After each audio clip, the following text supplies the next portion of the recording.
yatışdırıla bilməz, hər şey yaxşı olur. Qanun aliliyi, məhkəmə hakimiyyəti ilə bağlı ciddi suallar var.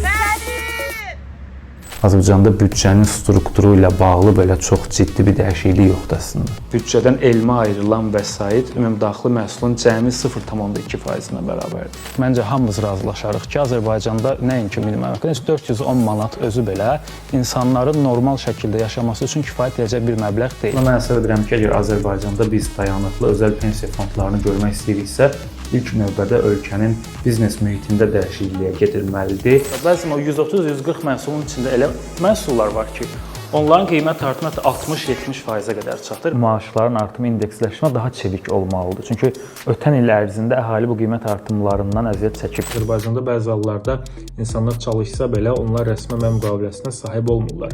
Sumqayıtda mövcud əhali sayı, qeydiyyatçı yaşayan əhali sayı qeydiyyatda olanların təxminən yarısına bərabərdir. 2020-dəki artım faizi ilə müqayisədə bu il nisbətən daha az artıb. Amma hələ də Azərbaycanda qiymət artımlarının ideal səviyyəyə gəldiyini deyə bilmərik.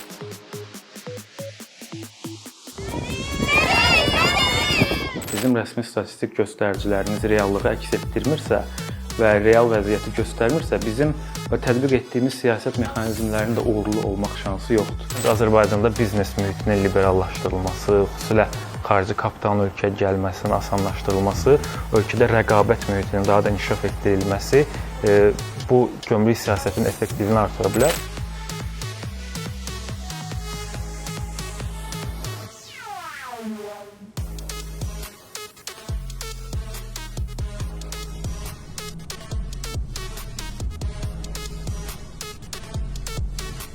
İctimai siyasi aktivliyin aşağı olduğu, siyasi sistemin oturuşduğu və bütün sahələrə nəzarət etdiyi ölkələrdə struktur islahatlarının uğurla nəticələnmə ehtimalı daha aşağıdır.